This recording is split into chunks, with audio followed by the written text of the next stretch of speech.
Bismillahirrahmanirrahim. Assalamualaikum warahmatullahi wabarakatuh. Sahabat semua, kabar yang saya dapatkan di hari Kamis 7 Januari 2021 ini, selain tentang dramanya Ibu Risma di Jakarta, kemudian saya baca juga ada statement dari ibunya Bu Risma, atasannya maksudnya ya, Ibu Megawati, yang beritanya saya dapatkan dari merdeka.com. Ini judulnya menarik ini. Megawati sedih bicara korupsi Benur, biar saja dia hidup di laut senang-senang.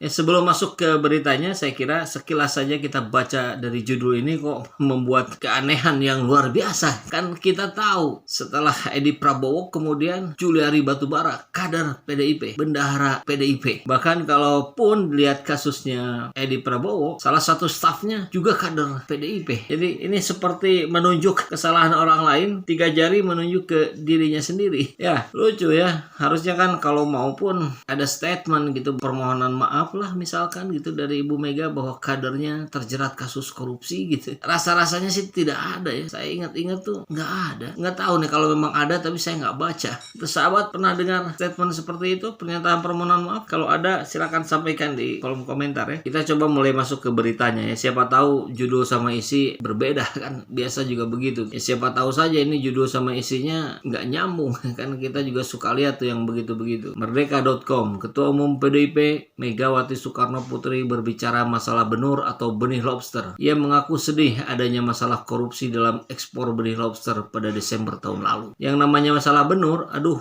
aku kan lihat benur itu kan udah halus, udah gitu anak lobster kecil, bening dia. Aduh, bayangkan saya sampai mikir, katanya dalam webinar penghargaan Kalpataru Kamis di 7 Januari. Jadi hari yang sama video ini dinaikkan. Kalimatnya masih belat-belit ya, belum masuk pada konten yang sebenarnya saya kira. Ini kan baru perasaannya Ibu Megawati terhadap seekor benur.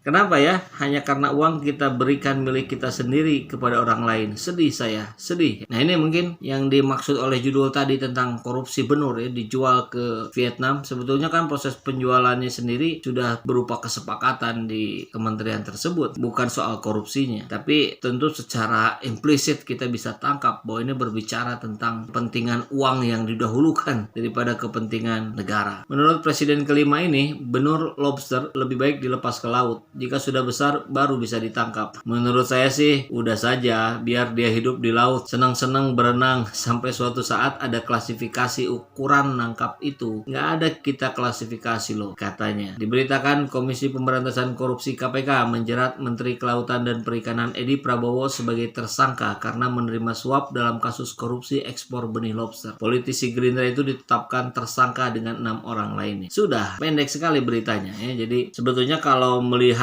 mendengar pernyataan secara eksplisit ya mungkin Bu Mega tidak bicara tentang kasus korupsinya ya, tapi kenapa benur itu mesti diekspor, kasihan dia kecil, dia bening kan gitu bahasa Bu Mega tadi ya, biar senang-senang dulu dia di laut. Tapi implisitnya tentu kita bisa tangkap bahwa itu ya berbicara tentang kasus korupsi benur. Dan kalau memang implisitnya benar begitu seperti yang dipersepsikan oleh publik, maka ya ini sebuah kemirisan ya. Harusnya kan Bu Mega sebagai ketua partai terbesar di Indonesia yang sekaligus partainya yang paling banyak terjerat kasus korupsi ditangkap oleh KPK, ya mestinya kan malu gitu ya. Sampaikanlah permohonan maaf gitu sebagai ibu bangsa kita. Permohonan maaf, kemudian sampaikan cara-cara yang spesifik yang terukur untuk tidak terjadinya lagi kader-kader PDIP yang tertangkap OTT KPK. Bukan lolos dari jerat OTT KPK ya, tapi tidak melakukan korupsi gitu loh maksudnya. Jangan sampai kemudian menjadi semakin ahli sehingga tidak terjerat, tidak terdeteksi oleh KPK atau kepolisian. Bahaya itu. Ya jadi kalau benar memang Bu Mega belum ada statement menyampaikan permohonan maaf, kami tunggulah. Rakyat jelata saya kira menunggu pernyataan yang berwibawa dari Ibu Mega. Berita berikutnya yang juga menarik itu dari Profesor Henry Subiakto. Waktu itu sempat menjadi trending topik di Twitter dan di berbagai platform lain, karena ketika beliau sedang berdebat dengan Rocky Gerung, kemudian beliau bilang kalau Rocky Gerung profesor abal-abal gitu ya, kurang lebih redaksinya begitulah, bukan profesor yang sesungguhnya, tidak seperti dia gitu ya, yang profesor beneran. Nah kemudian dengan berbagai narasi yang menjadi konten perdebatan, naiklah itu menjadi trending. Nah kemarin muncul lagi di berita setelah lama nggak terekspos lagi itu aktivitasnya ya. Beliau lucu sekali nih. Jadi kalau dilihat dari rentetan tweet-tweetnya yang sebelumnya, profesor ini sedang berbicara tentang situasi politik di Amerika, entah sebagai kapasitas sebagai pribadi atau sebagai staf ahli dari Keminfo ya. Karena kan kalau sebagai staf ahli Keminfo harusnya berbicara banyak hal tentang kondisi di negeri ini yang sedang hangat ya. Misalkan tentang dramanya Ibu Risma gitu, atau tentang Habib Rizik yang hari ini sedang menjalani persidangan. Tapi ya berapa ya, 10 kurang lebih rentetan Twitternya tentang kondisi di Amerika. Tapi tiba-tiba beliau mencuit begini cuitannya, "Maaf, saya tidak tertarik bicara tentang bokep dan akun pecintanya. Kita bicara yang lain aja yang lebih bermanfaat dan tidak memalukan."